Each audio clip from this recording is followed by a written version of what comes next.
राजेश शर्मा और 7 India news में आपका स्वागत है। कहते हैं लोकतंत्र में कभी किसी एक पार्टी का वर्चस्व नहीं चलता।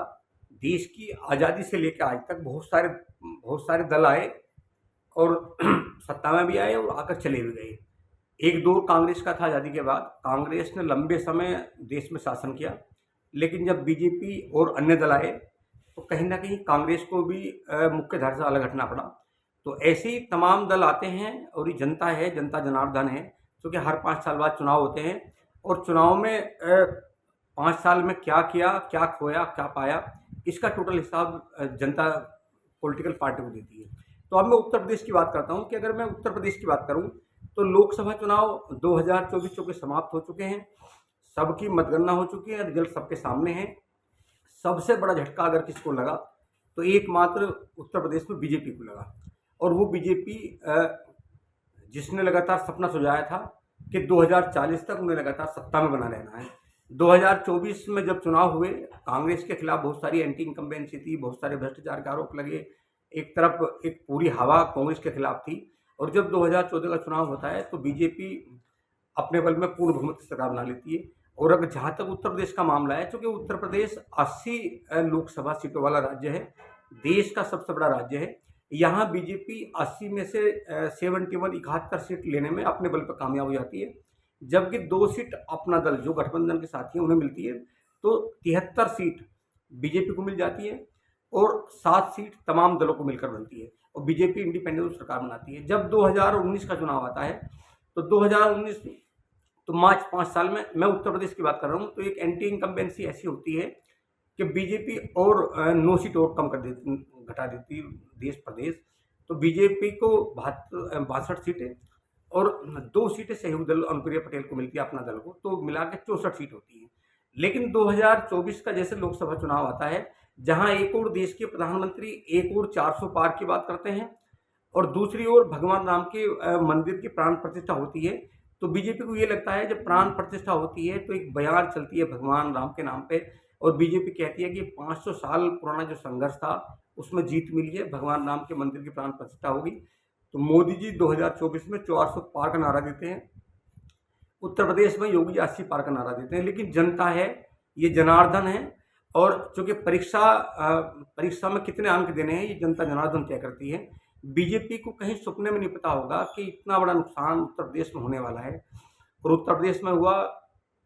कभी सपने में नहीं सोचा था कि जो पार्टी 2014 में उत्तर प्रदेश में 71 सीट लेकर संसद उत्तर प्रदेश को जीतती है, देश के सिंहासन पर बैठती है, उसी पार्टी को 2024 में जब भगवान राम के मंदिर की प्राण प्रतिष्ठा होती है, मात्र 33 सीट मिलती है। 33 सीट मिलती है, और 33 में 3 सीटें उनके जो सहयोगी दल हैं उनकी मिलती है। तो इतना बड़ा नुकसान बीजेपी को होता है। और जब हम बात करते हैं विपक्षी दल को, जिनको लगातार चाहे मोदी जी हों चाहे अमित शाह हों, लगातार कहते हैं कि विपक्ष नहीं रहा, वो कांग्रेस मुक्त भारत की लगातार बात करते हैं, तो वही कांग्रेस गठबंधन, इंडिया गठबंधन, जो उत्तर प्रदेश में 43 सीट लेकर कामयाब हो जाता है, सबसे नंबर 1 होता है।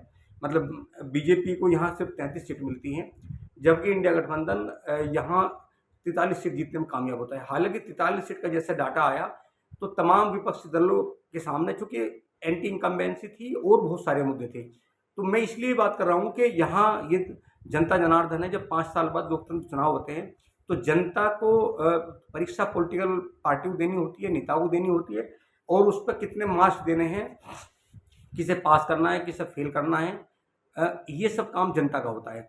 तो इस बार जैसे ही 43 सीट इंडिया गठबंधन को मिली है, तो इंडिया गठबंधन के हौसले बुलंद है, और इंडिया गठबंधन ने 2027 को टारगेट मान लिया है कि 2027 में उन्हें इसी तरह चुनाव लड़ना है। चूँकि 2027 की कहानी भी, अगर मैं कांग्रेस गठबंधन के सूत्रों की बात मानूं, तो जो स्थिति 2014 में लोकसभा चुनाव में थी, वही स्थिति 2017 में उत्तर प्रदेश के विधानसभा चुनाव में थी। मैं उत्तर प्रदेश में जब 2017 में चुनाव हुआ, हालांकि 2012 में सपा को पूरा मैंडेट मिला, पूर्ण बहुमत की सरकार मिली।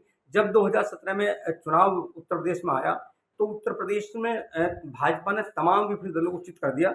मैं एक बार दर्शकों को बता दूं, चूंकि जो 403 लोक विधानसभा सीटें उत्तर प्रदेश में, इसमें 2017 में बीजेपी जो गठबंधन है उन्हें 325 सीट मिलती है, मतलब 312 सीट अकेली बीजेपी लेने में कामयाब होती है पूर्ण बहुमत के साथ में, और 13 जो सीट हैं वो जो उनके साथ में गठबंधन के साथी हैं, उसमें सुहेल देव समाज पार्टी है, उसमें अनुप्रिया पटेल अपना दल ऐसे। तो टोटल बीजेपी जो एनडीए गठबंधन है वो 325 पर जाता है और सपा मात्र 47 सीट पर अटक जाती है, जबकि बसपा को सिर्फ 19 सीट मिलती है और कांग्रेस सिर्फ 7 सीट पर सिमट जाती है। तो मेरा कहने का मतलब ये है कि वो जो 2017 का दौर था वो बीजेपी के लिए बहुत जुबली समय था। जैसे ही 2022 का चुनाव आता है तो 2022 में भी ऐसी एंटी इनकम्बेंसी होती है कि जहां 2017 में एनडीए 325 सीटों पर विजय हासिल करता है, वहीं होते होते 2022 आता है तो बीजेपी एनडीए खिसक कर 273 मात्र सीटों पर रह जाता है। बीजेपी को 255 सीट मिलती है, मात्र 312 से 255 पे रहती है। और अगर मैं एनडीए की बात करूं तो एनडीए मतलब 325 से 273 पर अटकता है। और जो सपा गठबंधन में लोकदल भी थे, सपा गठबंधन की बात करें तो सपा गठबंधन 47 से 125 सीट तक पहुंच जाता है और कांग्रेस की हालांकि सीट कम होती है, 2 रह जाती है, बसपा की 1 सीट कम हो जाती है। तो जिस तरह एंटी इनकम्बेंसी लोकसभा चुनाव की है, यही एंटी इनकम्बेंसी उत्तर प्रदेश चुनाव की भी है। तो उसको देखते हुए जो तमाम डाटा की बात करी है, तमाम पुराने रिकॉर्ड की बात कर रही है, जिस तरह लोकसभा चुनाव पर लगातार बीजेपी का वर्चस्व घटा उत्तर प्रदेश से, और इस समय बीजेपी के सामने समस्या है कि जो रणबांकुर हैं बीजेपी के जो योद्धा हैं, यहाँ आपस में जंग छिड़ी हुई है। जब अगर मैं दिल्ली की बात करूं तो अमित शाह और उत्तर प्रदेश के मुख्यमंत्री योगी आदित्यनाथ के बीच लगातार जंग है। यहाँ वारिस को लेकर जंग है, प्रतिस्पर्धा को लेकर जंग है, आने वाले समय में पद को लेकर जंग है। एक तरफ ये जंग है और एक तरफ इंडिया गठबंधन का जो रिजल्ट आया है, जिस तरह बीजेपी को उत्तर प्रदेश में चित किया है, तो इसलिए अखिलेश यादव ने ऐलान कर दिया, जो करहल विधानसभा से वो चुनाव जीते थे और उन्होंने 2022 में फैसला किया था कि उन्हें विधानसभा में बैठना है और उत्तर प्रदेश को मजबूत करना है। तो अब करहल सीट से अखिलेश यादव ने इस्तीफा देने का ऐलान कर दिया। उनका मानना है कि अब दिल्ली में काम करेंगे। दूसरी ओर राहुल गांधी वायनाड और रायबरेली से जीते हैं। राहुल गांधी ने भी वायनाड से इस्तीफा देने का ऐलान किया है। उनका मानना है कि यूपी बड़ा स्टेट है और उत्तर प्रदेश का परसेप्शन जो बनता है वो पूरे देश में जाता है। तो 2027 की बारी है।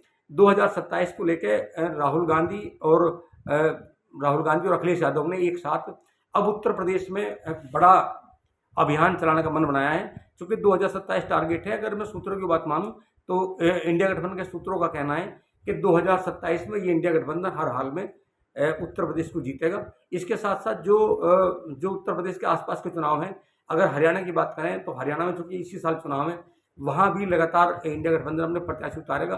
तो अब ये जो गठबंधन है, हालांकि सूत्रों की माने तो ये भी कहा गया है कि ये अलग बात है कि रालोद सुप्रीमो अलग है कि अब एनडीए के हिस्सा है, लेकिन जब 2027 का चुनाव आएगा तो अखिलेश यादव राहुल गांधी मनाने का प्रयास करेंगे और कहीं ना कहीं जयंत चौधरी को अपने पाले में लाने का प्रयास करेंगे। चंद्रशेखर आज़ाद समाज पार्टी के मुखिया जो नगीना से इंडिपेंडेंट सांसद हुए हैं, उन्हें भी अपने पास लाने का वादा किया। कहीं ना कहीं सुभाष ओम प्रकाश राजभर और संजय निषाद, इनको भी कहीं ना कहीं मिलाने की बात चल रही है कि सभी एक साथ मिलकर लड़ेंगे। तो अब यहाँ उत्तर प्रदेश चूंकि बड़ा स्टेट है, 2027 को लेकर जंग है। अब देखना यह है कि इन 3 सालों में बीजेपी अपना जो स्वरूप है 2017 और 2022 का, इसको पार करेगी या इससे बचाने में कामयाब होगी, या इंडिया गठबंधन जिस तरह 2024 के लोकसभा चुनाव में रिकॉर्ड तोड़ा है, वहाँ भी रिकॉर्ड तोड़ने जा रही है। तो आप लगातार देखते रहिए 7 इंडिया न्यूज। नमस्कार, राजेश शर्मा।